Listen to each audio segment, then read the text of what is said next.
আসসালামু আলাইকুম সবাইকে। আমি মোহাম্মদ মাজাহুর ইসলাম। আমি পাবনা বিজ্ঞান ও প্রযুক্তি বিশ্ববিদ্যালয়ে গণিত বিভাগে চতুর্থ বর্ষের একজন শিক্ষার্থী। আমি আমার বিশ্ববিদ্যালয় সম্পর্কে কিছু বলতে চাই। আমার বিশ্ববিদ্যালয়টি পাবনা পাবনা ঢাকা পাবনা মহাসড়কের পাশে অবস্থিত। আমার বিশ্ববিদ্যালয়টি 2008 সালে প্রতিষ্ঠিত হয়। আমার বিশ্ববিদ্যালয়ে রয়েছে 5টি ফ্যাকাল্টি এবং 21টি ডিপার্টমেন্ট। 5টি ফ্যাকাল্টির মধ্যে অন্যতম ফ্যাকাল্টি হচ্ছে সায়েন্স ফ্যাকাল্টি এবং ইঞ্জিনিয়ারিং ফ্যাকাল্টি। ইঞ্জিনিয়ারিং ফ্যাকাল্টির মধ্যে বিভিন্ন রয়েছে সিএসসি ডিপার্টমেন্ট, ট্রিপলি ডিপার্টমেন্ট সহ আরও অন্যান্য ডিপার্টমেন্ট। সায়েন্স ফ্যাকাল্টিতে রয়েছে ম্যাথমেটিক্স ডিপার্টমেন্ট, পরিসংখ্যান ডিপার্টমেন্ট সহ আরও অন্যান্য ডিপার্টমেন্ট। আমার বিশ্ববিদ্যালয়ে বিভিন্ন ধরনের কো কারিকুলার অ্যাক্টিভিটিসের জন্য ক্লাব রয়েছে। এই ক্লাবগুলোর মধ্যে অন্যতম হচ্ছে first career and entrepreneurship club, first debating society, Aniruddha নাট্য দল সহ আরও অন্যান্য ক্লাব রয়েছে।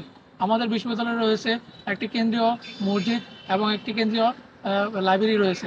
আমার বিশ্ববিদ্যালয়ে আমি বিভিন্ন ধরনের ক্লাব অ্যাক্টিভিটির সাথে যুক্ত হয়ে নিজেকে প্রতিনিয়ত একজন দক্ষ এবং আত্মবিশ্বাসী মানুষ হিসেবে গড়ে তুলছি।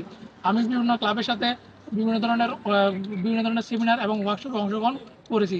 ইতিমধ্যে আমি বিভিন্ন ধরনের অন্যান্য অ্যাক্টিভিটিসে অংশগ্রহণ করেছি, যেরকম আইসিটি অলিম্পিয়াড বাংলাদেশের সাথে আমি একজন ক্যাম্পাস অ্যাম্বাসেডর হিসেবে কাজ করছি। তারপর হচ্ছে রিক্রুটমেন্ট বিডির সাথে আমি যুক্ত আছি। তাছাড়া আরও বিভিন্ন ধরনের অ্যাক্টিভিটিসের মাধ্যমে আমি প্রতিনিয়ত নিজেকে উন্নত করার চেষ্টা করছি।